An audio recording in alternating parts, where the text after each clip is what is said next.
Buenas tardes, ni siquiera les dije buenas tardes, ¿verdad? La verdad es que para mí fue muy importante este espacio que brindó la MIG, porque además de que siempre es muy bueno poder trabajar con quienes aplican el derecho directamente, con jueces y juezas, el protocolo del que hemos hablado durante toda esta semana y la semana pasada, y se va a seguir hablando en las próximas 2 semanas con Chisca y con Regina Tamés, es que pues la posibilidad de que jueces lo lean y opinen sobre él, ¿no? Que eso es como lo más importante, porque este documento está hecho para jueces y para juezas, y pues para nosotros es muy necesario saber si les resulta útil o no, ¿no? Entonces, de hecho, por eso, en la contraportada del protocolo se señala que, que se reciben comentarios hasta antes del 30 de noviembre, o sea, ya estamos en fecha para recibir comentarios sobre, sobre el protocolo, sobre qué le falta, qué se necesita, qué ejemplos más se pueden poner, en fin.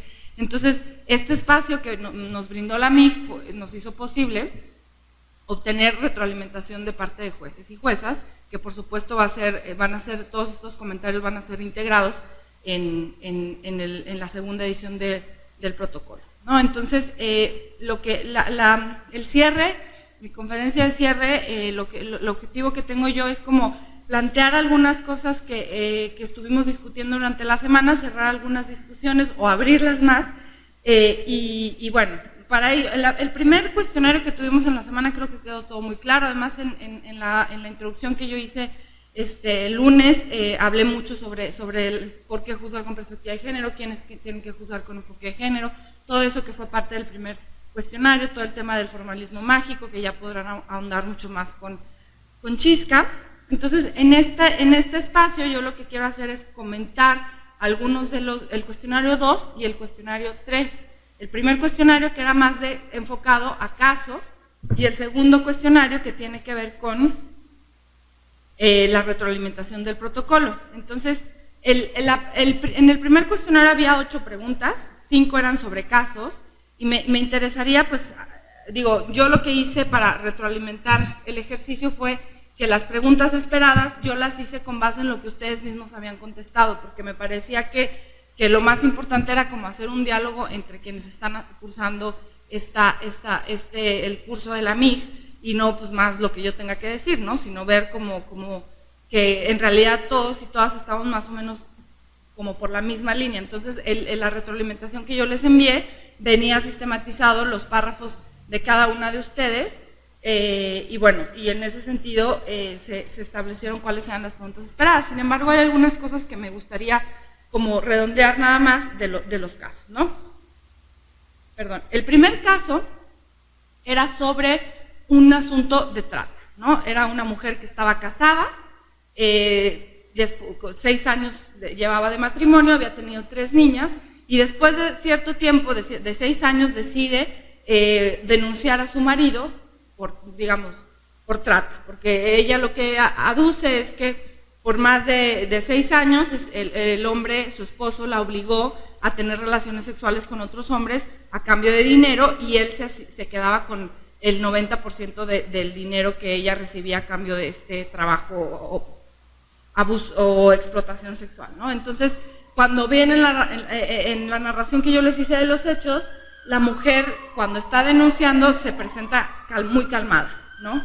No llega llorando, ni como esta idea que se tiene de una víctima, ¿no? Entonces, la idea de este caso era como resaltar, primero que nada, como ustedes saben, el tema de los estereotipos ha sido como de lo más importante que hablamos en el protocolo. Entonces, y este caso está inspirado en un asunto que sucedió en Chiapas, donde un juez consideró que un hombre que estaba casado con una mujer y que tenía hijos con ella no podía ser un tratante, cuando está comprobado que la técnica más, que más se da de enganche en la trata es así: enamorar a las mujeres, casarse con ellas y tener hijos con ellas, ¿no? Entonces, si alguien no está al tanto de eso, podría ver que en esa relación no hubo una explotación, sino que hubo consentimiento por parte de la mujer, y que ella tuvo relaciones sexuales con otros hombres porque ella quiso. Si no se tiene claridad sobre las técnicas sofisticadas de enganche que hay en cuestiones de trata. Entonces, eso fue algo que hizo falta un poco comentar a lo mejor por parte de quienes formamos parte del curso, y por eso lo quería traer a esta conferencia. Otra cosa también que me interesaba que se destacara de este caso es que también esta mujer tenía 3 niñas, y muchas veces que también sucede con las mujeres que sufren violencia, cuando las mujeres víctimas ven que también eventualmente sus hijos pueden empezar a sufrir la misma violencia que ellos, eso las mueve más a denunciar, ¿no? Y a salir de la situación en la que se encuentran. Entonces también es un asunto importante a tomar en cuenta. Otra cuestión era, ¿cuál es el comportamiento que se espera de la víctima, ¿no? Si muchas veces se cree que si la mujer no llega con daño físico o si cuenta los hechos de una manera muy estructurada y calmada, pues es mentira lo que está diciendo, ¿no? Cuando en realidad hay muchos estudios psicológicos y en fin que hacen un análisis de por qué las mujeres se comportan así. Incluso es un mecanismo de defensa que si las víctimas de trata sobre todo lleguen a un punto en que eventualmente bloquean lo que les está sucediendo, porque no puedes enfrentarte todos los días a cada cosa que te está pasando, ¿no? Entonces, esto también es muy importante tenerlo en cuenta en los juicios orales, ¿no? Cuando mucho de la credibilidad de la víctima depende de cómo se comporta frente al juez y frente a los cuestionamientos que se le hacen y tal. Entonces, sí es muy necesario tener en cuenta como la valoración de ese comportamiento desde un lugar fuera de estereotipos y desde un lugar que contemple el contexto en el que se desarrollan este tipo de situaciones, ¿no? Eso sobre la primera pregunta, ¿no? Después había un caso sobre acoso sexual. El caso lo que cuenta es una mujer ejecutiva de muy alto rango que va a una cena de trabajo con su jefe, y el jefe la va a llevar a su casa. Es un hombre mayor, creo que de 60 años, y en vez de llevarla a su casa, el hombre para en un hotel, la obliga a bajar y la viola, ¿no? Sintetizando los hechos porque ustedes ya leyeron el caso, ¿no? Entonces la viola, ella eventualmente queda inconsciente, y cuando se despierta se da cuenta de que el hombre está abusando sexualmente de ella, el hombre está encima de ella y por eso se desmayó, porque no podía respirar. Y después de eso ella trata de salir, no puede, en fin, y al final él la lleva en su coche de regreso a su casa, le dice que se tranquilice, que no pasa nada y que él tiene muchas influencias. Al día siguiente esta mujer, bueno, esto no se los puse en los hechos, pero estos hechos sucedieron en Filipinas. El hombre, no sé si lo dije, el hombre que abusó de la mujer, Karen Vertido se llama, es su jefe, es el director de la compañía, ¿no? Entonces, Karen fue a denunciar al día siguiente y los tribunales consideraron que ella no había sido violada sexualmente y que no había habido acoso sexual laboral. Básicamente, considerando que como el hombre era muy mayor de edad, no iba a ser posible que tuviera una erección y que ella no pudiera contener la fuerza de un hombre de 60 años para ser violada.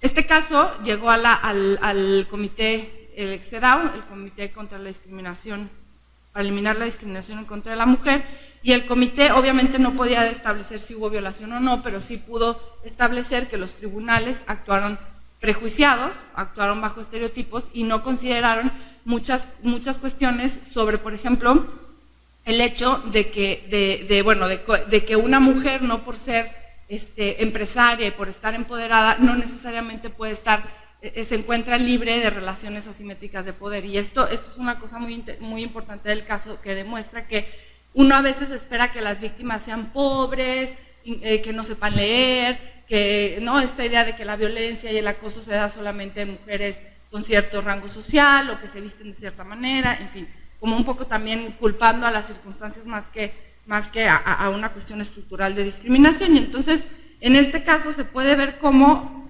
cualquier mujer puede ser víctima de una relación de poder que la pone en una situación como esta, ¿no? Que en una situación de acoso, que eventualmente puede ser una mujer que es violada por su jefe, ¿no? Entonces,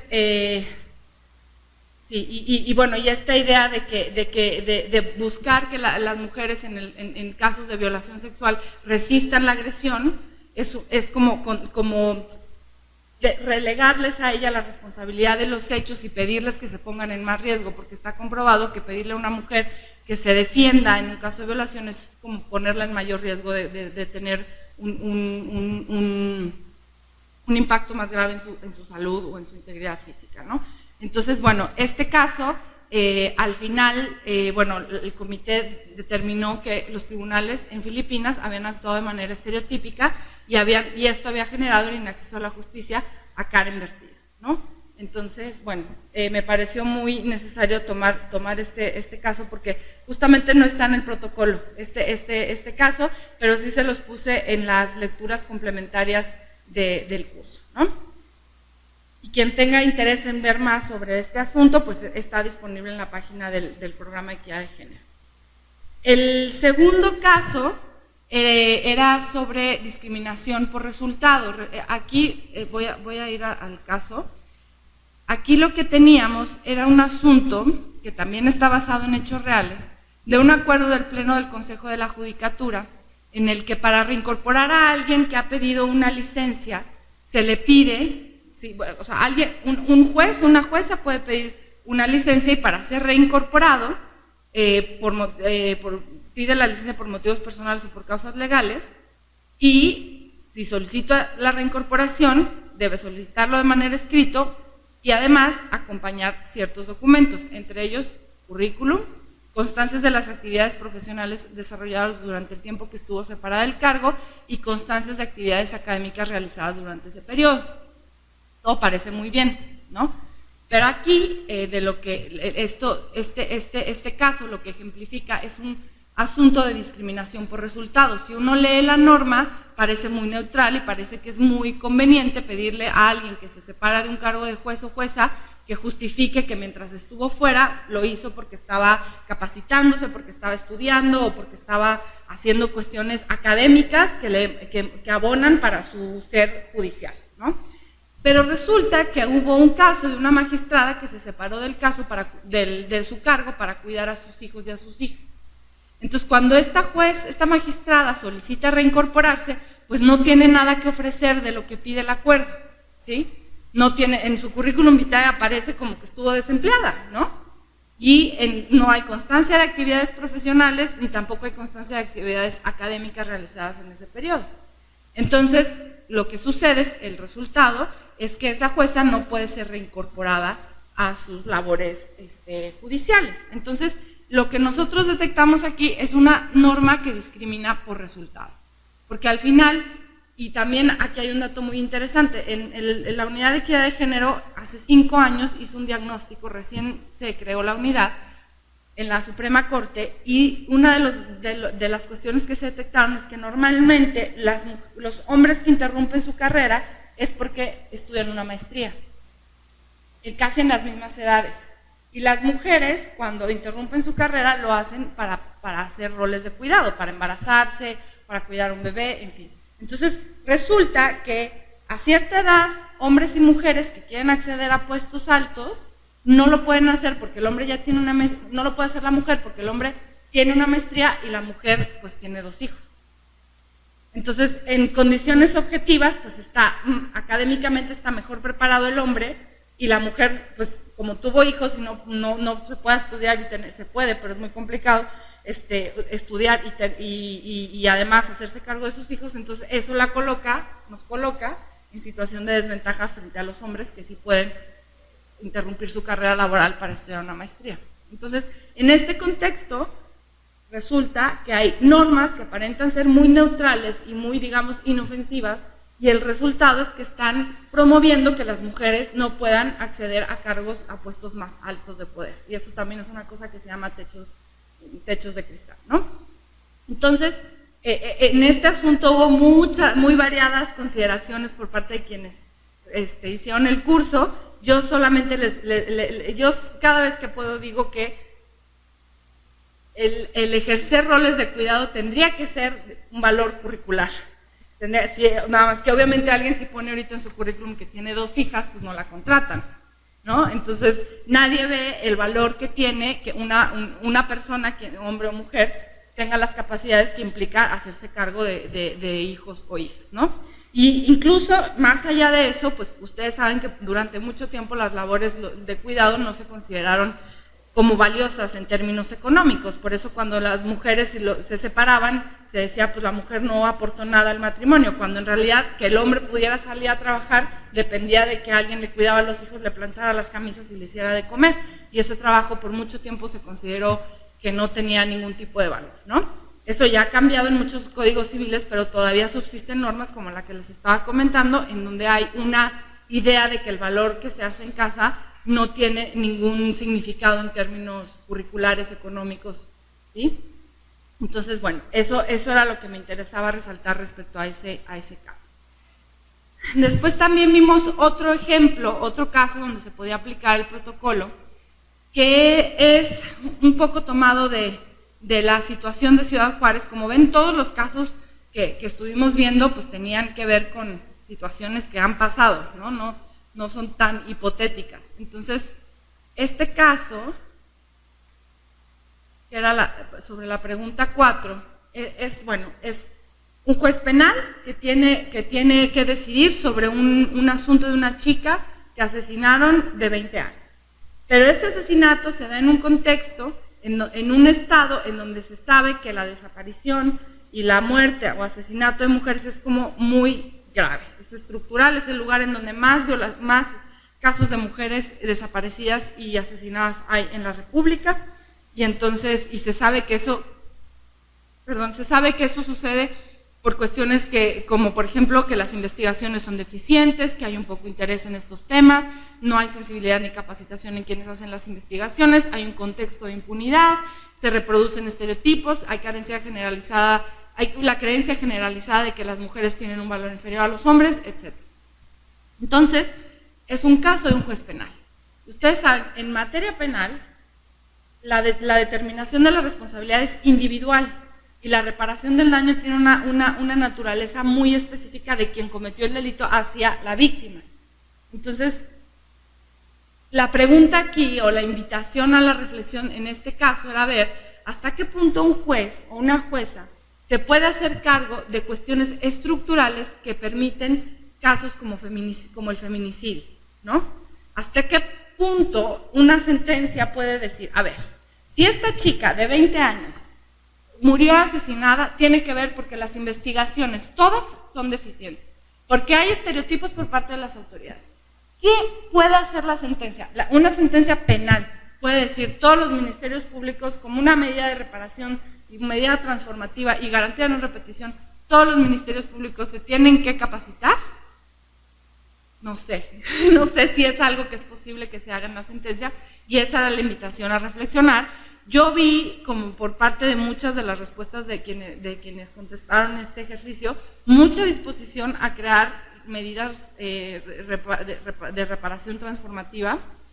Y bueno, creo que es un debate muy interesante, y por ahí una de sus colegas decía, bueno, no es lo mismo lo que la Corte Interamericana hace en sus sentencias, porque la Corte Interamericana juzga por violaciones a derechos humanos a un país, a un estado, ¿no? Y no es lo mismo lo que hace un juez penal estableciendo responsabilidad individual a una persona que cometió un delito.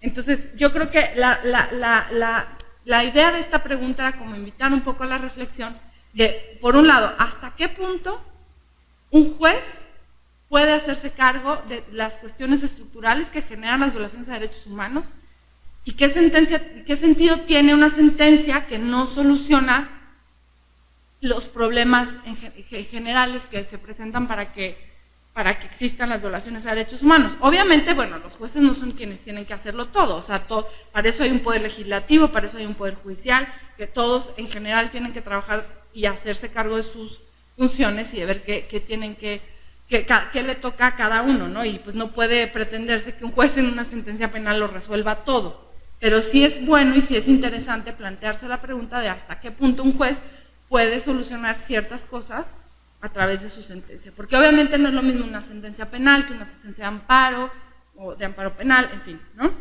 Pero bueno, esa era un poco la invitación que se hacía con ese asunto.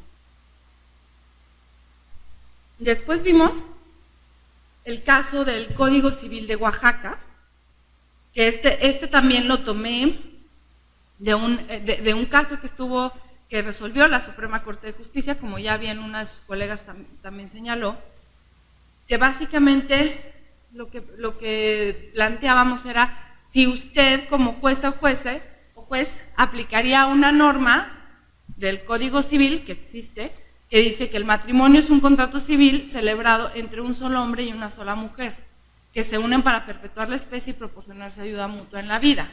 Y una pareja del mismo sexo quiere casarse. Entonces, ¿esa norma aplica? ¿Es discriminatoria o no? Entonces, ahí tampoco hubo como mucho consenso en las respuestas que se obtuvieron, pero bueno, el objetivo de plantear este caso era de qué forma podemos detectar que una norma es discriminatoria por objeto. Y yo creo que a través de todo el esquema que se hace aquí en todo el desarrollo teórico que hace el protocolo, me parece que eso facilita mucho la detección de este tipo de normas que son discriminatorias por objeto. A diferencia de la que vimos ahorita con el caso de la magistrada que no podía reincorporarse a sus labores, que parecía una norma neutral, pero cuando uno la aplica, ahí ya ve que es discriminatoria. En cambio, esta norma del Código Civil, evidentemente por objeto, está discriminando por sexo y por género a las parejas que quieren contraer matrimonio, ¿sí? Entonces, la idea de este caso era facilitar la detección de normas discriminatorias por objeto. Después, la idea era, bueno, si yo soy juez y me doy cuenta de que esta norma es discriminatoria por objeto o por resultado, ¿qué tengo que hacer? ¿Qué herramientas tengo? Y me llamó mucho la atención que nadie habló del control de convencionalidad, que es justo de lo que se trata el curso, ¿no? Entonces, a lo mejor me equivoco, pero hasta donde yo me acuerdo no hubo nadie que hablara del control de convencionalidad. Entonces, ¿qué hacer cuando una norma de un código civil dice que dos personas o que solamente es matrimonio el que se da entre un hombre y una mujer? Ahí es el perfecto momento para aplicar el control de convencionalidad y para aplicar lo que dice el protocolo en la parte de decisión de cuál es el derecho aplicable. Y entonces, como muchos de ustedes hicieron, además de citar a la Suprema Corte de Justicia, que ya decidió, y específicamente sobre ese caso de Oaxaca, es establecer, bueno, los estándares internacionales en la Convención Interamericana de Derechos Humanos, en los casos que ha conocido la Corte Interamericana, no se señala que haya un solo tipo de familia heterosexual, sino que también puede haber, puede haber muchísimas tipos de familia, y en este sentido, pues esta norma es discriminatoria por sexo y por género, por orientación y preferencia sexual, y por lo tanto sin aplicar, ¿no? Se hace un control de convencionalidad y esa norma no se tiene que tomar en cuenta. Sí. Y bueno, ¿qué opciones?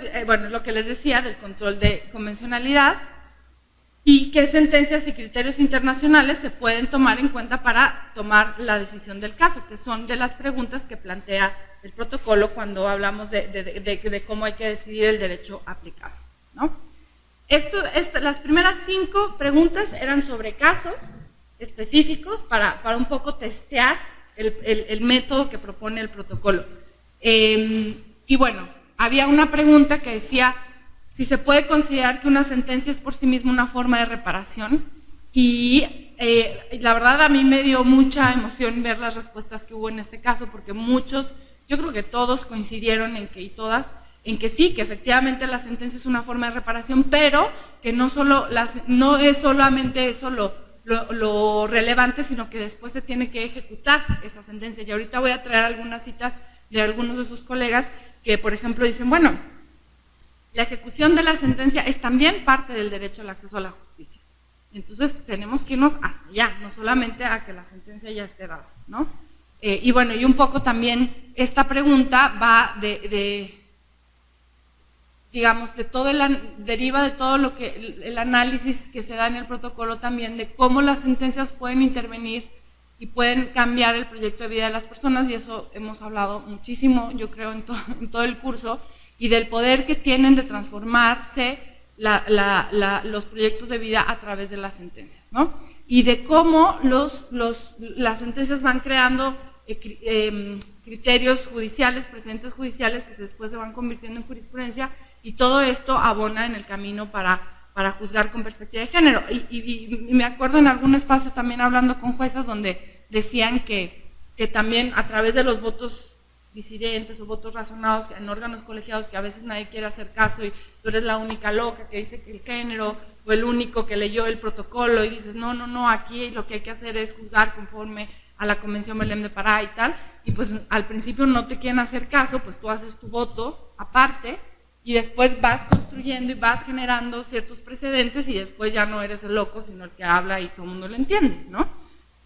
Y yo la verdad es que sí estoy muy impactada de cómo ya el discurso y cómo los temas de género y los términos de género ya están como permeando cada vez más en el quehacer judicial. Falta, pero vamos, ¿no?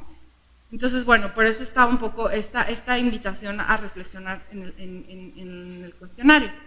La otra, ¿para qué juzgar con perspectiva de género? Que tiene mucho que ver con la 8, que es ¿cuál considera que es la diferencia de juzgar con o sin perspectiva de género? Y en el protocolo se ponen muchos ejemplos, ¿no? Bueno, ¿para qué juzgar? Y yo creo que eso es como la síntesis de todo lo que estuvimos viendo en la semana es, bueno, primero para hacer realidad el derecho a la igualdad y a la no discriminación, que es un mandato constitucional y convencional, que la igualdad y el acceso a la justicia son normas de jus cogens que no admiten ningún acuerdo en contrario, que como jueces y juezas tenemos en nuestras manos esa posibilidad, bueno, yo no soy jueza, tienen en sus manos la posibilidad de hacer esto realidad, ¿no? Entonces, ¿y cuál es la diferencia de aplicar o no el enfoque de género? En el protocolo vienen varios casos, viene un caso que sucedió en Colombia de violación sexual en donde se consideraba que como, bueno, el caso en términos muy generales son 2 chicas que fueron asaltadas por 5 chicos en una calle pública, después se fueron 4 de los chicos, uno de ellos se llevó a las 2 chicas a un parque y les dijo que las amenazó con chuzarlas, es el término que usan en Colombia, pero es como acuchillarlas, y si no accedían a hacer actos sexuales en el parque. Entonces los jueces no les creyeron por muchas razones de cómo unas chicas, 2 van a ser sometidas por un hombre que es tan pequeño y tan flaquito, y en fin. Y entonces ahí hay toda una discusión, es un órgano colegiado para decir, bueno, no, pero a ver, las chicas fueron primero asaltadas por cinco hombres, ellas tenían miedo de que ellos regresaran, las mujeres siempre tienen una cuestión como muy estructural del temor de ser violadas y muy fundamental, en fin, fundamentado. Entonces hay como toda una discusión entre los jueces que integran el órgano, donde unos consideran bajo estereotipos que no pudo ser posible que hubiera violación y otros consideran que sí. Al final ganan los que dicen que no, pero eso es justamente la diferencia. Si todos hubieran estado sensibilizados en temas de género, no hubieran dejado impune este caso de una violación a 2 chicas, ¿sí? Si no hubieran considerado esto que siempre pasa, ¿no? Pues es que la verdad es que las mujeres en realidad cuando dicen que no, dicen que sí, quieren que se las convenzan, y si no hay signos de resistencia, entonces las mujeres accedió a la violación, en fin, ¿no? Otro ejemplo que viene en el protocolo también de cuál es la diferencia de juzgar con perspectiva de género no, es el caso de Karen Atala, que ese también yo creo que ya todo el mundo lo conoce mucho, y es el caso de una jueza chilena que por ser lesbiana le negaron la tutela de sus hijas, de sus 3 hijas. Entonces, obviamente, sí, este caso llegó hasta la Corte Interamericana de Derechos Humanos y bueno, al final pues ya no hay forma de reparar los daños que sufrieron las niñas y el daño que sufrió Karen, porque a una de sus hijas tenía 2 años cuando se la quitaron, y obviamente después de 8 años de proceso, pues la niña ya lo que creció pues ya no estuvo con su mamá, ¿no? Pero bueno, aquí el punto es que si no se hubiera, los jueces que determinaron la tutela, la tuición, se dice en Chile, de los niños, de las niñas, no hubieran estado viciados por estereotipos de cómo es una buena madre, porque incluso en las sentencias le reclamaban, en una de las sentencias se le reclamaba a Karen Atala que porque ella había preferido asumir su vida como persona homosexual en vez de ser una buena madre. Y la Corte Interamericana contesta muy bonito esa parte diciendo que eso es una imposición que no se le puede hacer a ninguna persona y que no puedes renunciar a tu identidad sexual para ser una buena madre, ¿no? En fin, entonces este tipo de cuestiones cambian mucho cuando hay un enfoque de género. ¿Y qué significa? ¿Cuál es la conclusión de todo esto? Bueno, pues que se le niegue el acceso a la justicia a las personas cuando no se juzga con enfoque de género. Y eso lo que genera pues, es impunidad y además, bueno, obviamente una violación, una revictimización de quienes acceden a la justicia en búsqueda de una solución, y además la idea de que el Poder Judicial pues no hace el trabajo como lo tiene que hacer, ¿no? O sea, a través de las sentencias el Poder Judicial va creándose la gente o la ciudadanía, las personas se crean una imagen de quién es el Poder Judicial, y si hay sentencias donde dicen que no pudo haber sido que la violara porque llevaba minifalda, o no podía haber sido violada porque era trabajadora sexual, pues ese tipo de cosas que eso ya está muy superado, pero bueno, sigue sucediendo en algunos lugares, se crea una imagen del Poder Judicial, ¿no? Ahora, sobre la parte que a mí también me daba como mucha interés de compartir con quienes formaban parte del curso, el cuestionario, el tercer cuestionario, ¿no? En donde lo que yo quería era como recopilar un poco sus impresiones sobre el protocolo, ¿no? Como les decía, este documento va a ser reeditado, se va a revisar y se va a mejorar, y pues todas las opiniones que nos den al respecto pues, son muy importantes. Entonces, la primera pregunta era que si consideraban que el método y la serie de preguntas que planteaba eran de utilidad para su quehacer, y aquí, bueno, me daba mucho gusto oír que todo el mundo decía que sí. Yo sé que a lo mejor lo hacían porque, bueno, pues porque ni modo que se quejaran mucho, pero en fin, casi todas las respuestas fueron muy positivas, lo cual me da muchísimo gusto. De hecho, también me llamaba la atención que había mucha como inquietud de, bueno, ¿y por qué el protocolo no es obligatorio y tal? Pero bueno, como les comentaba en uno de los chats, el protocolo en sí mismo no es obligatorio, no puede ser obligatorio, y es muy respetuoso de la independencia y de la autonomía judicial, pero los estándares que aquí recoge, pues sí son obligatorios, ¿no? O sea, cuando hablamos del derecho a la igualdad no es una cosa optativa, es una cuestión que viene de una obligación constitucional y convencional, y que todo mundo que aplique derecho y que sea servidor público, pues tiene que cumplir, ¿no? Servidora pública. Entonces, aquí lo que hice en el cuestionario 3 es que, como me gusta hacer a mí, ¿no? Traigo los comentarios de los colegas que estuvieron participando en el chat o que estuvieron enviando sus respuestas, para tratar de hacer, aunque es complicado en una página, en una cuestión virtual, pero hacer como un diálogo, ¿no? De cuáles fueron las respuestas. Y bueno, aquí tenemos un comentario que dice que sí les de utilidad, porque a través de ese protocolo les ayuda a saber cómo atender las recomendaciones que hace la Corte Interamericana de Derechos Humanos. O bueno, no las recomendaciones, porque la Corte no recomienda, pero la Corte Interamericana establece una serie de puntos resolutivos en las 5 sentencias que hay sobre México, 6 sentencias, y además en donde hace todo el razonamiento de las violaciones, establece cuáles son algunas de las cuestiones estructurales que han determinado esas violaciones, un poco de lo que les hablaba cuando tocábamos el tema de la reparación de las sentencias en materia penal, a través de las sentencias. Entonces, por ejemplo, se habla mucho en las sentencias, bueno, ustedes saben cuáles son, ¿no? Las sentencias que hay de la Corte Interamericana. Hay 3 de mujeres, la de Campo Algodonero, que es por la desaparición y asesinato de 3 chicas, en este caso de 3.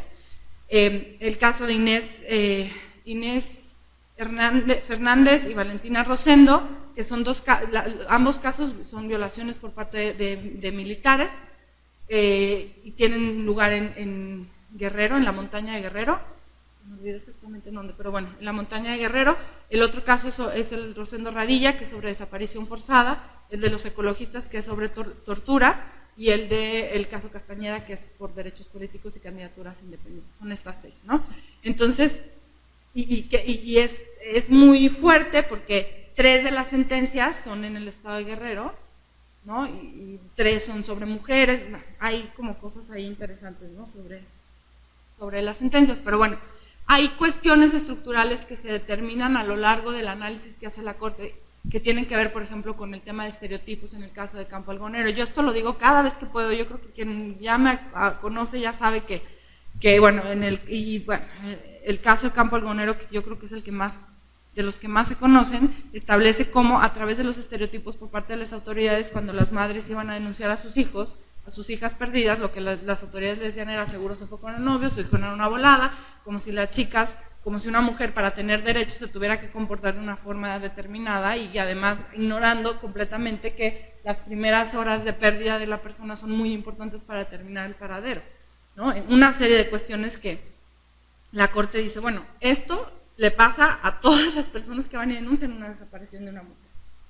El Estado mexicano tiene que tomar una serie de cuestiones estructurales, tiene que capacitar, tiene que sensibilizar, tiene que hacer protocolos para que esto no se siga repitiendo constantemente. Entonces, a través del protocolo, este comentario un poco por lo que va es que nos ayuda a identificar cómo hacerse cargo de estas cuestiones estructurales que identifica la Corte Interamericana. También en el caso de Inés y Valentina, por ejemplo, todo el tema de las traducciones, del acceso a las clínicas de salud, la capacitación a los servidores públicos respecto a la violación sexual, ¿no? Un montón de irregularidades que se cometieron en el caso de ambas. Y bueno, otro comentario fue que clarifique el escenario sobre el cual trabajamos, y esto me pareció muy interesante porque como el protocolo hace mucho énfasis en esta parte de darse cuenta del contexto en el que se desarrollan los hechos, y cómo ver a una mujer en ciertas circunstancias, a un hombre que es padre soltero, en fin, ¿no? No sé, y bueno, otra cuestión también, que nos encontramos diariamente ante situaciones en donde es necesario utilizar este protocolo.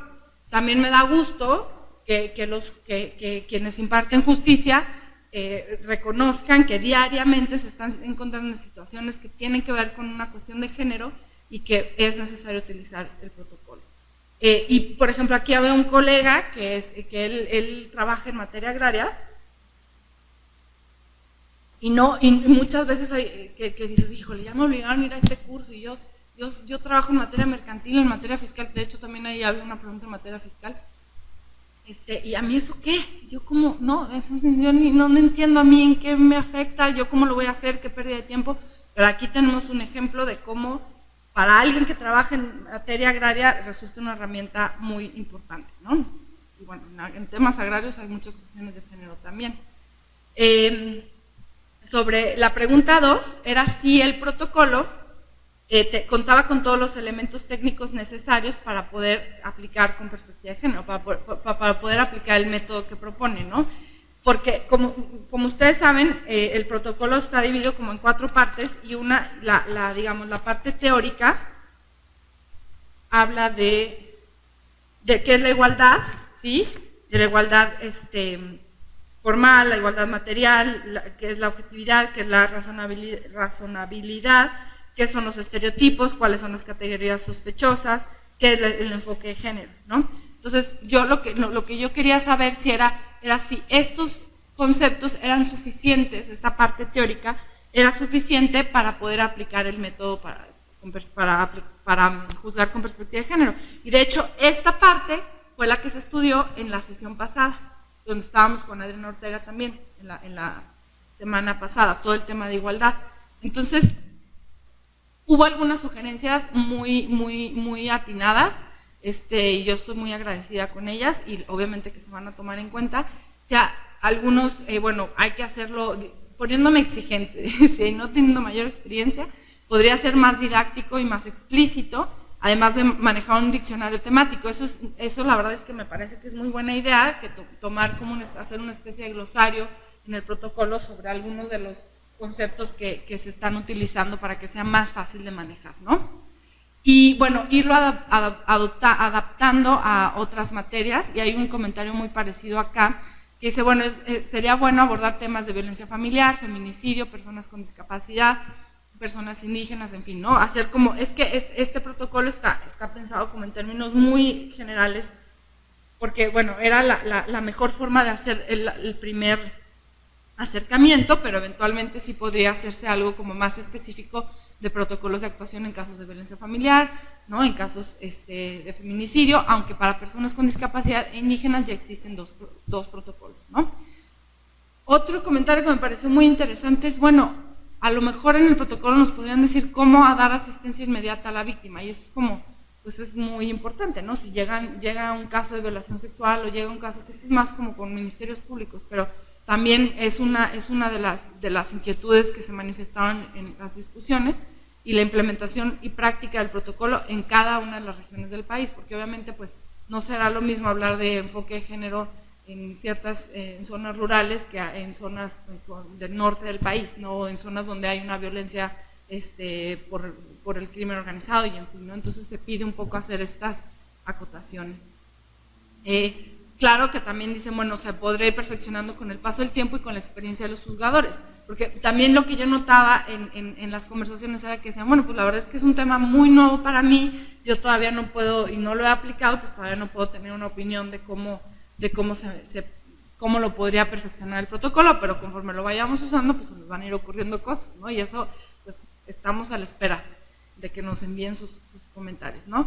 Y otra cosa que también me dio mucho gusto es que también les parecía el protocolo pues completo y con muy buena información y tal, y que daba muchos ejemplos sobre casos resueltos por diversas cortes. Y la verdad es que eso fue algo que buscamos mucho cuando hicimos el protocolo, es decir, esto es como lo que intento hacer yo aquí, esto es un diálogo entre pares, esto es un diálogo entre jueces, veamos qué dijo la Corte Interamericana, qué dijo el Tribunal Europeo, qué dijo la Corte Colombiana, qué dijo Costa Rica, ¿no? Y qué dijo para bien y para mal, ¿no? Porque ahí hay casos, hay ejemplos pues que no son como para dar idea de lo bueno, sino también de lo que no ha sido muy apegado al enfoque de género, ¿no? Bueno, y otra solicitud era que se tomara en cuenta, que se especificara más sobre cómo valorar las pruebas, ¿no? Y bueno, la necesidad de capacitación creo que fue también una preocupación que se manifestaba cada día en los chats. Y bueno, aquí un comentario que me pareció muy interesante de una de las colegas es que muchas veces las mismas jueces, y obviamente no porque uno es mujer ya nace feminista o nace con sensibilidad de género, eso es una cosa que uno tiene que trabajar muchísimo, como dice Santiago Corcuera, lo primero que hay que hacer es reconocer al discriminador que llevamos dentro y luego ya trabajar con eso, ¿no? Entonces, porque la verdad es que sí hay muchas cuestiones estructurales, históricas en las que uno crece y que no se da cuenta y repite patrones y estereotipos. Entonces, dice, y cita a Alda Facio, que seguramente la habrán leído, la habrán escuchado alguna vez, de cómo muchas veces las juezas llegan a impartir justicia repitiendo y aceptando de manera normal aplicación de normas que son misóginas o que son discriminatorias en contra de las mujeres. Y bueno, sí, evidentemente, como decía, no porque uno es mujer ya está vacunada contra el machismo, pues no, ¿no? Entonces, bueno, otra de las preguntas que yo les preguntaba era si incluirían, como ustedes saben, el protocolo lo que hace es una serie de pasos, de preguntas que, a ver, si yo soy jueza y estoy haciendo mi sentencia, bueno, a ver, tomé en cuenta esto, sí o no, ¿no? Y hacer como listas de verificación. Al final hay una lista de verificación general, pero para cada parte del proceso hay una lista. Entonces, ahí yo decía, bueno, díganos cuáles son las preguntas que le podrían estar faltando al método. Y bueno, hay una que es, ¿en qué caso se debe juzgar con perspectiva de género? Y esto me pareció muy interesante porque en principio nosotros pensamos que estaba establecido esta parte, pero no está planteada como una pregunta, ¿no? Es como una parte de la introducción del método, entonces yo creo que sí valdría la pena incluir la pregunta ¿en qué casos?, ¿no? Lo que discutimos ya en la semana es en los casos en donde hay una relación asimétrica de poder. Juzgar con enfoque de género no significa juzgar de manera especial cuando hay una mujer involucrada, ni mucho menos, ni tampoco significa que porque es una materia civil o porque es una materia familiar es pertinente el enfoque de género, no tiene nada que ver. ¿Sí? Lo que nos determina si el método que está proponiendo el protocolo es pertinente o no es la existencia de una relación asimétrica de poder o de condiciones estructurales que determinan el acceso a los derechos. Y aquí hay un ejemplo también relacionado con tutela, que es el caso Foreman contra Argentina de la Corte Interamericana de Derechos Humanos, que es un hombre que quiso, a ver, les cuento un poco más de los hechos del caso, es de una relación como muy fugaz, que no pasó a mayores, pero bueno, de esa relación hubo un bebé y el hombre quería hacerse cargo de ese bebé, pero la chica lo dio en adopción. Y entonces el Foreman por mucho tiempo en los tribunales estuvo peleando la tutela del niño, pero se la negaban porque era un hombre soltero, como partiendo de la idea de que un hombre que no está casado, que no tiene una mujer que se haga cargo de un bebé, pues es un mal padre. Entonces, basados en ese estereotipo, se le negó muchísimo, como por todas las instancias en los tribunales argentinos se le negó la tutela de la chica, de la niña. Entonces, eso lo traigo a cuenta para ver cómo el enfoque de género no solamente tiene que ver con casos en los que están involucradas mujeres. Si en este caso hubiera habido desde el principio en los tribunales argentinos un enfoque de género, hubieran sin ningún problema accedido a darle la tutela al padre biológico de la niña, ¿no? Pero como se considera que un hombre por sí mismo no es capaz de hacerse cargo de un niño, pues se le negó, ¿no? Otra de las preguntas que proponen incluir es desde qué momento se debe observar la perspectiva de género. Nosotros de lo que hablamos es, bueno, desde el momento 1 se tiene que tomar en cuenta este enfoque. Se adoptaron medidas para auxiliar a la víctima o revertir la situación de desigualdad. Esto es muy interesante porque son, por ejemplo, todo el tema de las órdenes de protección de las mujeres que sufren violencia y de la posibilidad que tienen los jueces por ejemplo, de pedirle a un hombre violento que entregue sus armas o de que no se acerque al domicilio de los familiares de la víctima o al domicilio de la víctima. Hay muchas medidas que se pueden establecer, ¿no? La persona victimizada quiere mantener la relación bueno, está ahí asimétrica de poder o terminar la relación. Esto, híjole, hay una gran discusión porque, por ejemplo, en España, cuando se dan las órdenes de protección, a veces por las mismas cuestiones estructurales y el mismo círculo de la violencia, muchas mujeres vuelven con sus agresores, por muchas cuestiones que son muy importantes de entender. Y bueno, ahí hay que hablar de la autonomía de la víctima en este tipo de situaciones, ¿no? Sí. Sí. Y dependencia económica, ¿no? Que hace que las mujeres continúen en estas relaciones, ¿no? Por eso cuando se habla de violencia y de atención a la violencia hay que hacer como tomar medidas más estructurales, ¿no? Eso ya lo vieron con Adriana Ortega hace 3 semanas, me parece, entonces no creo que valga la pena entrar como en más detalle.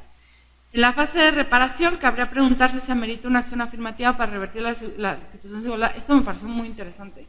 Si a través de una sentencia se pueden establecer medidas afirmativas, acciones afirmativas, si yo estoy viendo que una chica no la dejaron entrar a trabajar en una empresa porque era afrodescendiente y yo en mi sentencia obligo a esa empresa a que tenga un 5% de sus personas afrodescendientes, ¿no?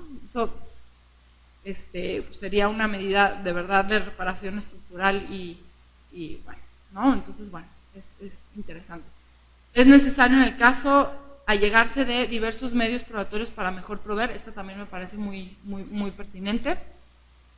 ¿Cómo es el ambiente en el que te desarrollas y cuál es el proyecto de vida que tienes? Eso también me pareció bonito, ¿no? Es como preguntarse qué proyecto de vida tenía la víctima y cómo es básico para el tema de reparación y a partir de eso, bueno, qué medidas se tienen que establecer, ¿no? Identificar la posibilidad de mediación o conciliación con perspectiva de género. También aquí hay que tener mucho cuidado en cuestiones de violencia sexual, de violencia familiar, porque la mediación es complicado. Sí, sí, pero hay algunas análisis que hablan de la conveniencia de la mediación, o sea, depende. Entiendo que ya lo vieron con Adriana hace como 2 semanas, ¿no? Pero bueno, igual en el protocolo se tendría que poner y se tendría que establecer por qué sí y por qué no, y cuándo sí y cuándo no, ¿no? Y bueno, ¿alguna pregunta o parte del método les resulta problemática? ¿No? Algo que haya generado como dificultad para ser aplicable, y en principio decían que no, muchos dijeron que no, me da gusto, pero igual ya cuando venga el caso ya ahí sí salen, ¿no?, las dudas. Y en otros casos decían, por ejemplo, bueno, esto que ya les preguntaba desde el caso de feminicidio, todo el tema de la reparación del daño a través de la vía penal, ¿cómo se puede solucionar? Yo creo que eso da para mucho debate, ¿no? Problemático identificar categorías sospechosas, y la propuesta para solucionarlo es capacitación, ¿no? Y yo creo que fue así como el consenso, la capacitación. ¿Cómo distinguir la discriminación o cómo establecer cuándo realmente se necesita una acción afirmativa y cuándo no? fueron como de los elementos que se señalaron como complicados de entender, pero yo creo que también forma parte del proceso que implica asimilar internamente todos estos conceptos, ¿no? Que no es algo como que llega así por leer un documento y ya, sino que requiere de mucho tiempo de análisis. También algunos hicieron favor de darnos sentencias y resoluciones que podríamos utilizar en el protocolo, o normas que debíamos utilizar como ejemplo en el protocolo, y esta que nos envió una de las colegas, que bueno, es el Código de Campeche, me parece, Código Penal de Campeche, donde establece una pena menor por casos de interrupción ilegal del embarazo cuando la mujer no tiene mala fama, entre otras cosas, ¿no? Entonces, bueno, digamos, amerita citarla dentro del protocolo como una norma reproductora de estereotipos, ¿no? Cuestiones procesales previas al proceso que se deberían tomar en cuenta, las medidas provisionales que no están consideradas como tal. Sí, bueno, también pedimos que si podían ayudarnos, o si ellos habían identificado, los jueces, si ustedes identificaron normas de discriminación por objeto y resultado. Normalmente, por ejemplo, aquí en el Código Civil de Chiapas nos dicen, bueno, todo lo que tiene que ver con adopción, filiación, divorcio, tutela, todo hace referencia a parejas de diferentes sexos, ¿no?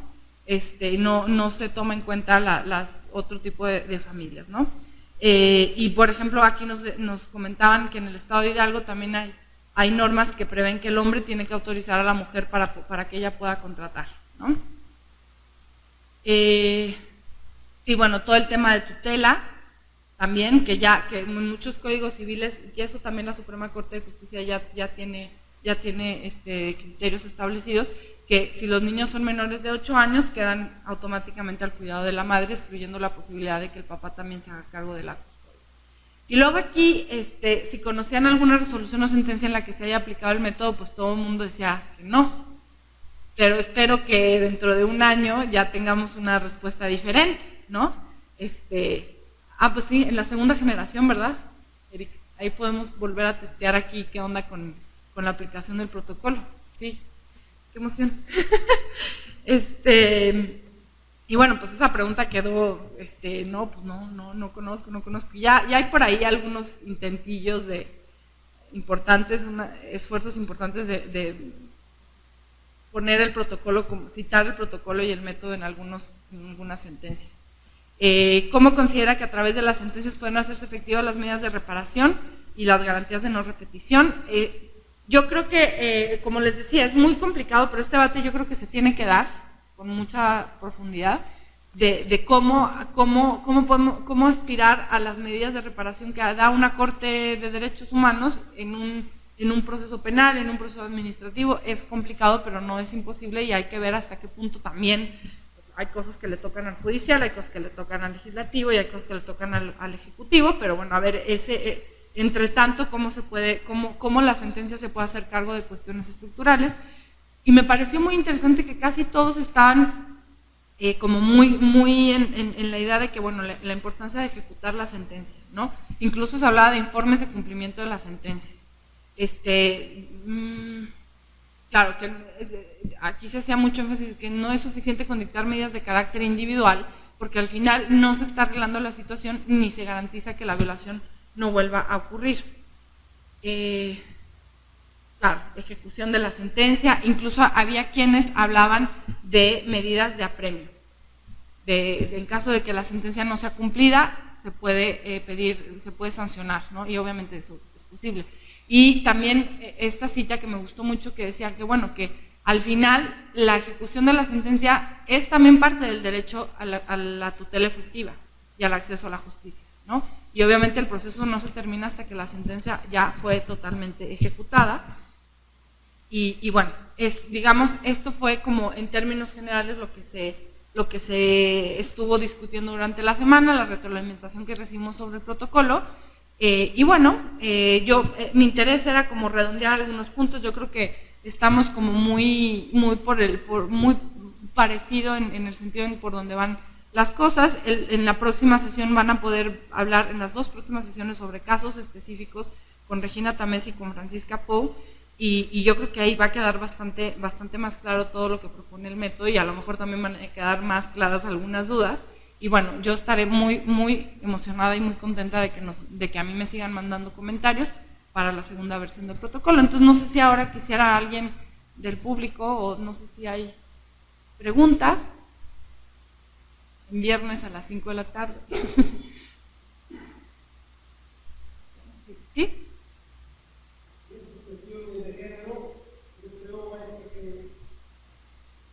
Ciertos jugadores ideológicamente conservadores. En esta época, yo creo que ya la mujer muchos derechos. Y en estos casos que usted hizo ver, pues yo no considero que algún juzgador vaya en contra de la mujer, pero veo que sí. Yo me atrevo a pensar que es por cuestiones ideológicas, de un conservadurismo de algunos jueces que todavía se puede dar, porque no me atrevo a pensar que sentencien de esa manera en contra de ciertas mujeres. Mire, ¿sabe? Ahorita con lo que me está diciendo, les quiero traer aquí una cosita de una clase que di en otro lado, de los estereotipos y de quiénes somos nosotros, o sea, quiénes estamos juzgando y quiénes formamos parte de este país. Y miren, yo aquí tengo unas cifras sobre discriminación. Les voy a leer algunas, nada más para que nos demos cuenta, porque estos son los jueces, estos somos los jueces, ¿no? Y tenemos que, y justo por eso la portada del protocolo es la portada del protocolo, ¿no? De todos, de cómo, por ejemplo, si ustedes ven, es que está muy lejos, ¿verdad? Ustedes no llegan a ver la... ¿Mandé? Tú ya te lo sabes, pero no todo el mundo. Sí, siempre empiezo, cuando hablo del protocolo siempre empiezo por ahí, miren. Déjenme les enseño esta foto. Esperen un segundo, es que aquí por suerte traigo mi computadora, entonces puedo enseñarles todo lo que me dan ganas. A ver, miren, esta foto, por ejemplo, ¿no? Es como, cuando ustedes ven esta imagen, nadie ve ni a una maestra, ni una abogada, ni una madre de familia. Todo el mundo ve un travesti. Y eso le pasa a un juez, a una jueza. ¿Sí? Pero a ver, no es que seamos unas malas personas, no, es una cuestión que ya estamos como inmersos y que así se nos educó y que también es necesario a veces, o sea, todo el tema de los estereotipos es como muy complicado y muy, como, ¿perdón? Sí, como muy compartido además, ¿no? Es, por ejemplo, aquí en esta imagen de las flechas, que también viene en el protocolo, que es una imagen de Daniel Kahneman, que tú ves las flechas y las ves distintas, pero en realidad son iguales. Y lo que nos dice con este ejemplo Daniel Kahneman es que no hay que hacer caso a lo que los sentidos nos dicen de inmediato, sino que hay que pararse a reflexionar sobre lo que recibes a través de tus sentidos y no inmediatamente como establecer conclusiones a partir de lo que percibes. Entonces, porque también los estereotipos tienen una función cognitiva, uno no puede andar por la vida decodificando todo lo que ve, ¿no? Pues necesito saber más o menos, bueno, si voy por esta zona me tengo que cuidar, o si vengo por la calle caminando, es de noche, soy una mujer, estoy sola, vienen 5 tipos tomando, pues tengo que saber que eso puede implicar una situación de riesgo y no porque yo me cruce la calle estoy actuando o siendo discriminadora. ¿Me explico? O sea, los estereotipos suceden en nuestra mente, pero cuando son problemáticos en términos jurídicos son cuando se le niega a una persona un derecho, se le impone una carga o se le niega su dignidad, ¿sí? En términos jurídicos. ¿Sí me explico? Entonces tampoco es que, uy, qué malos somos, no, también somos un poco víctimas de un esquema que nos hace, como por ejemplo aquí, ¿no? Un bebé, a una persona inmediatamente necesitamos saber si es hombre, si es mujer, si es heterosexual o si es homosexual. Y de eso depende cómo nos vamos a relacionar con esa persona, ¿no? Y además, eso excluye muchas otras opciones como la intersexualidad, por ejemplo, que viene aquí también, ¿no? Entonces, es un tema como que da mucho. Y obviamente quienes juzgan están también inmersos en esta parte. Lo otro que les quería enseñar son estas cifras sobre discriminación. Es nomás decir, bueno, estas representaciones, estos casos de discriminación, son también jueces y juezas, ¿no? Y entonces desde ahí tenemos que empezar a combatir todo este tema. Y como yo digo también siempre, que a mí, si yo tengo un problema con que la mujer trabaje, pues llévatelo al diván y háblalo con tu psicólogo. Pero como jueza o como juez, tú tienes que juzgar a partir del derecho a la igualdad. Si a mí no me gusta que los hombres se casen y adopten niños, pues no tiene por qué gustarte, te lo llevas al diván. Pero como juez no le puedes negar a ese niño ser adoptado o a esos papás adoptar ni casarse. ¿Sí me explico? Eso es algo muy importante que tenemos que hacer, o sea, dividir el ámbito nuestro privado y el ámbito como servidores públicos es otra cosa. Yo no puedo generar inacceso a los derechos por mis problemas personales, ¿no? O por mis decisiones personales y arreglos personales. Entonces, bueno, miren, algunas cifras, ¿no? 4 de cada 10 mexicanos dicen estar dispuestos a organizarse para evitar que se establezca un grupo étnico cerca de su lugar de residencia, ¿no? 24.4, estas son una encuesta de discriminación que se hizo en 2005. En 24.4 le pedirían prueba de embarazo a una mujer antes de contratarla, ¿no? 30% opina que es normal que las mujeres ganen más que los hombres ganen más que las mujeres. Un juez puede opinar esto y puede resolver en una sentencia esto, ¿no? O 21 opina que las mujeres tienen menos capacidad que los hombres para ejercer cargos importantes. 23 está de acuerdo con que muchas mujeres son violadas porque provocan a los hombres, ¿no? 43 opina que los indígenas tendrán siempre una limitación social por sus características raciales, ¿no? Esta también es súper fuerte. 34.1 de la población opina que lo único que tienen que hacer los indígenas para salir de la pobreza es no comportarse como indígenas. En fin, no, todo este tipo de cosas son temas que eventualmente le pueden llegar a un juzgador. Y si yo tengo esa concepción de que si te violan es porque traes minifalda, pues esa es la sentencia que vamos a tener, ¿no? Por eso sí es muy importante como que estemos conscientes de todas estas cuestiones y de cómo afectan el acceso a la justicia y cómo están basadas en cosas que no son, ¿no? Y por aquí ya no, nada más, a ver si traigo una campaña que se hizo en España contra viejísima esta campaña, contra la discriminación hacia los gitanos, y bueno, es muy claro, ¿no? Los prejuicios son las voces de otros, y es así. Uno aprende que los gitanos son esto y esto, bueno, los gitanos es un término muy despectivo, ¿no? Pero los roma son todo esto porque es lo que me dijo mi abuela y mi padre y es lo que yo repito cuando yo tenga hijos y tal, pero no hay es una como percepción, ¿no? Y bueno, en fin, entonces, bueno, es un poco con relación a su comentario. ¿Alguna intervención más? A las órdenes de protección, por ejemplo, aquí en Morelos, nosotros sí tenemos un problema. La semana antepasada, la presidenta del tribunal declaró que finalmente los tribunales,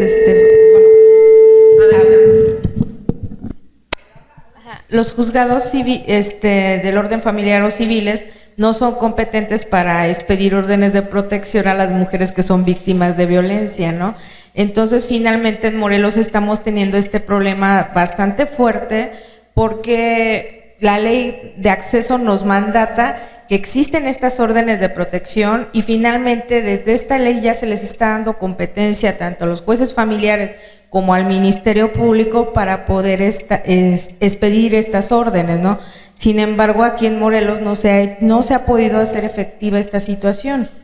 Y otra, respecto de una de las preguntas que pude ver de alguna de las respuestas, ya existe un protocolo por parte del INACIPE para la investigación de los homicidios de mujeres por razones de género y que deriva de alguna manera de todas estas acciones que han sido ordenadas por la sentencia de Campo Algodonero, nada más.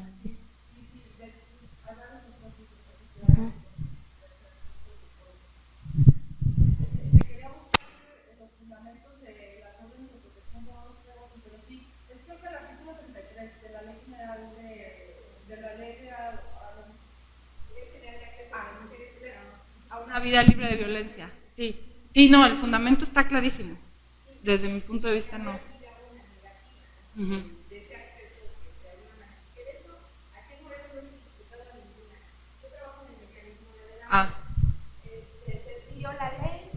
se expidió un reglamento para estas órdenes. Se expidió un reglamento para estas órdenes. Ya hay incluso un protocolo, como parte de un esfuerzo por parte del mecanismo de adelanto, por parte del mecanismo de adelanto para poder ejecutar estas órdenes. Como le comento, o sea, tenemos una ley, tenemos un reglamento, tenemos un protocolo, más sin embargo, hasta ahorita que yo tenga conocimiento aquí en el Estado, no se ha expedido ni una sola orden de protección hacia las mujeres, ¿no?, que son víctimas de violencia, ni por parte del MP. Incluso la ley faculta a las Procuradurías de la Defensa del Menor para poder expedirlas, y también pues se habla de órdenes de carácter civil, que obviamente corresponde a los juzgadores expedirlas. Sí, y la verdad es que también hay un tema de debida diligencia, que desde Campo Algonero y la CEDAW y la Belém do Pará hablan de y en Campo Algonero se dice del deber reforzado de debida diligencia en los casos que afectan a las mujeres, y obviamente eso tiene que ver con evitar consecuencias más graves de lo que que implican estar en situación de violencia. Y pues no hay. Todavía como que en esta lucha un poquito contrapunteándonos con las instituciones, ¿no? Como le comento, yo trabajo para el mecanismo de adelanto, pero ahorita estoy comisionada a un refugio que tenemos para mujeres víctimas de violencia, ¿no? Entonces, para nosotros la cuestión de proteger a nuestras víctimas se dificulta todavía aún más. De hecho, protegemos a nuestras víctimas a través de las medidas precautorias que dicta el Ministerio Público, pero no haciendo efectivas estas órdenes de protección.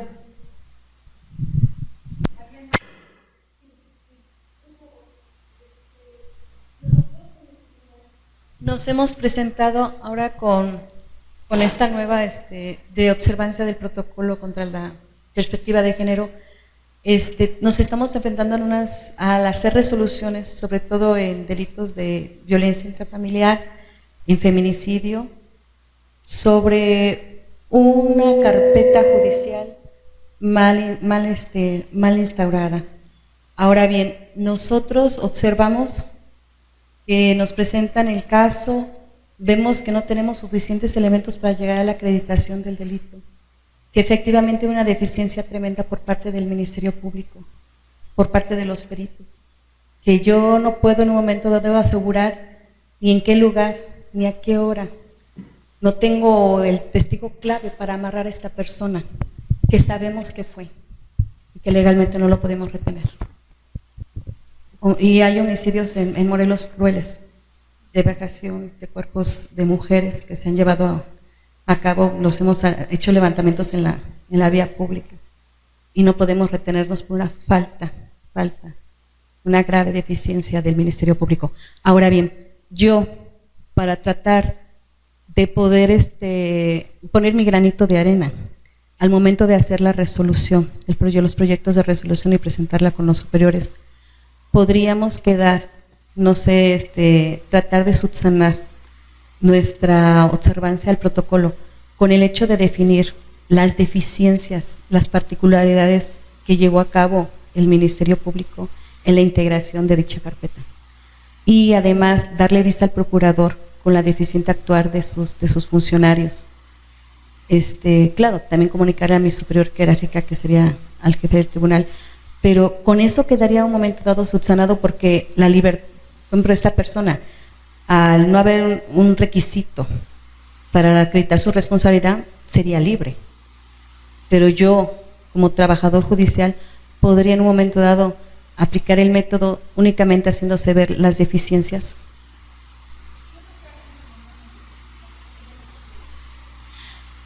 Lo resolvemos porque procede legalmente. Ahorita que estamos en la oleada legalista, se observa que no se acredita responsabilidad, se dicta la libertad, pero hacemos nada más el señalamiento ante la deficiencia del Ministerio Público, que son deficientes, pero no hemos profundizado ciertamente en definir el actuar de cada elemento en cada prueba, la deficiencia de cada prueba, para proceder a dar vista al procurador.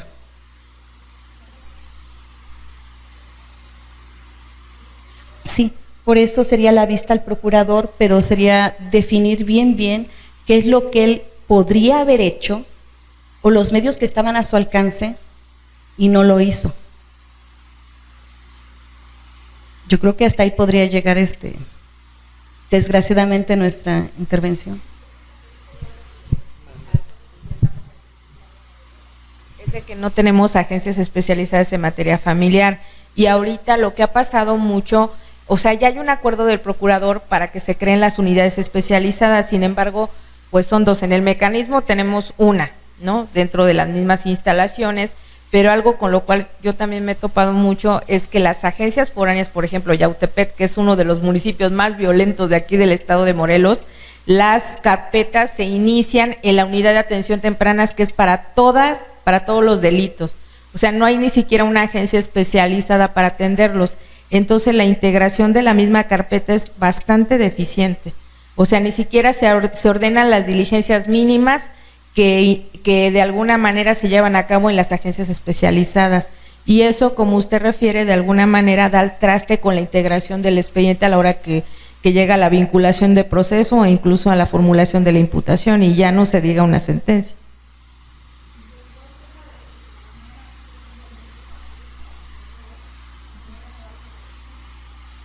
Lo que pasa es que ahí ya ustedes ya lo tienen en sentencia, ¿no? Uh-huh. Uh-huh. Ya en apelación, supongo, o en casación. Uh-huh.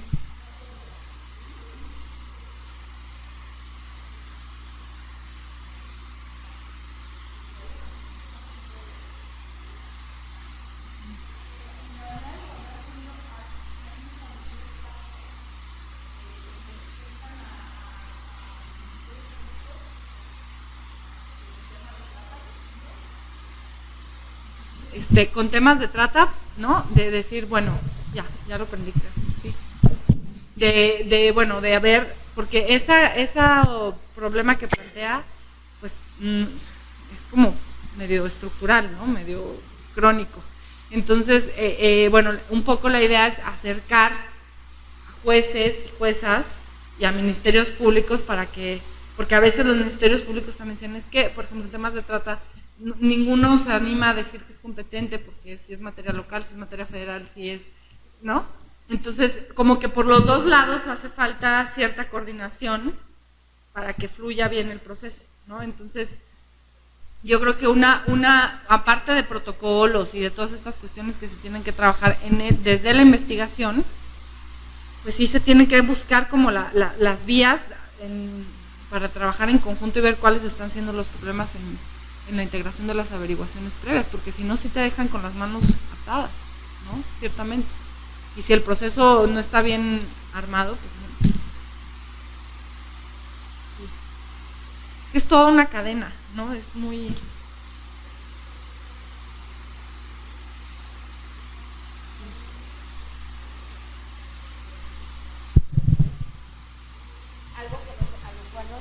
Hemos enfrentado ahorita, el compañero de aquí me decía que era la capacitación. Yo acabo de acudir hace un mes a la capacitación para los centros de justicia para mujeres y estaba dirigido a ministerios públicos, personal de seguridad pública, mecanismos de adelanto, salud, todas las dependencias que conforman el sistema estatal para prevenir, atender y sancionar todas las formas de violencia contra las mujeres, pero solamente 2 ministerios públicos acudieron, peritos, una sola perito en materia de psicología. Fue bastante, o sea, para nosotros fue bastante enriquecedor, ¿no? Pero desgraciadamente las demás dependencias que de alguna seguridad pública no fue nadie, entonces pues finalmente también si hay esta resistencia por parte de las autoridades a enviar a su gente para que se capacite, también ese es un problema muy fuerte al cual nos enfrentamos. Como le comento, o sea, sí se nos puede dar la capacitación porque se nos dio, pero también hay otra parte por parte de la gente que está en los ministerios públicos y es que están sobrepasados en el trabajo. Entonces la MP de nuestro instituto acudió, pero solamente pudo acudir a unas cuantas sesiones porque también tenía audiencias en el tribunal oral y ella no podía estar asistiendo todos los días. El curso duró más de un mes y era de las 9 de la mañana a las 6 de la tarde. Entonces un horario maratónico el que teníamos para esta capacitación. Entonces sí, de hecho nosotras regresamos a dobletear jornada al trabajo por todo lo que no se hacía en la mañana, ¿no?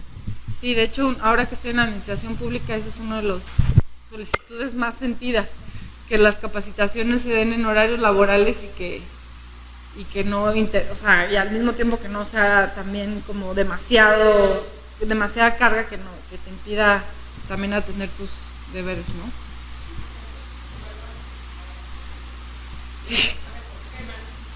Sí, como a nuestros jueces que tenemos aquí, ¿no? Y nuestros jueces que están cada semana contestando como 3 cuestionarios. Muy bien. ¿Sí? ¿Había alguien más que había levantado la mano? Buenas tardes. 1, 2, 3. Buenas tardes. La pregunta va encaminada respecto a la discriminación. En el protocolo habla sobre 2 tipos, ¿no? La directa y la indirecta, entendiendo a la directa como el trato diferenciado de manera ilegítima y a la indirecta la que es consecuencia, digamos, de una norma aparente o una práctica, una norma que resultan aparente, pero por sus consecuencias pues traen consecuencias negativas. Ahora, yo entiendo que igual en la aplicación del protocolo con perspectiva depende del contexto y las circunstancias especiales del asunto. Sin embargo, no habría, para efectos de encontrar la aparente norma, o sea, la aparente neutralidad de la norma, algunos criterios que pudiéramos usar para definir la aparente neutralidad de la norma y por las consecuencias, pues declararla pues, que es discriminatoria en sentido indirecto. Sí.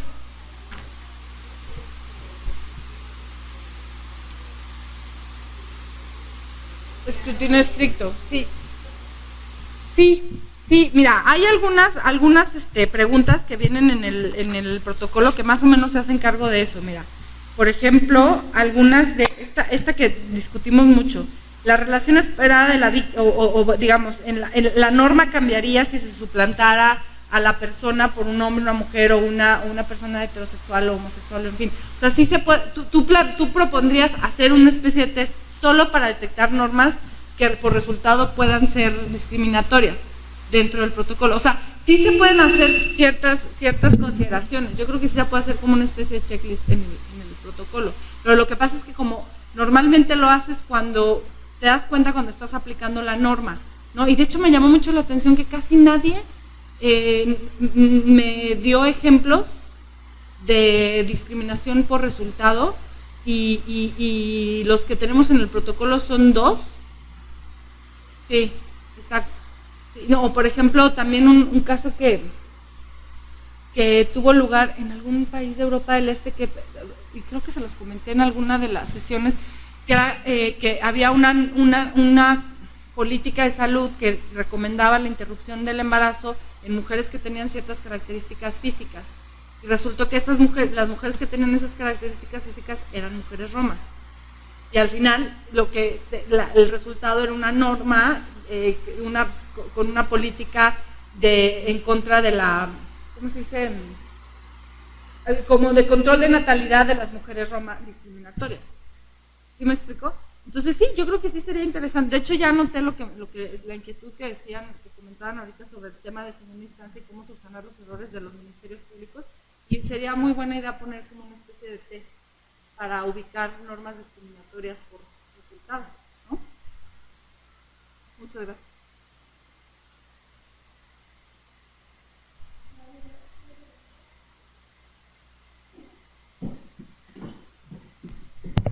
Bueno, pues entonces a nombre de la doctora Aura Hernández Hernández, directora de esta Casa de la Cultura Jurídica, le hacemos entrega de su reconocimiento de participación a la maestra Marcela Talamá Salazar por la disertación de la conferencia Método para juzgar con perspectiva de género, llevada a cabo el día 29 de noviembre de 2013 en las instalaciones de la Casa de la Cultura Jurídica Ministro Teófilo Lea y Leiva en Cuernavaca, Morelos. Muchas gracias, maestra, por asistir.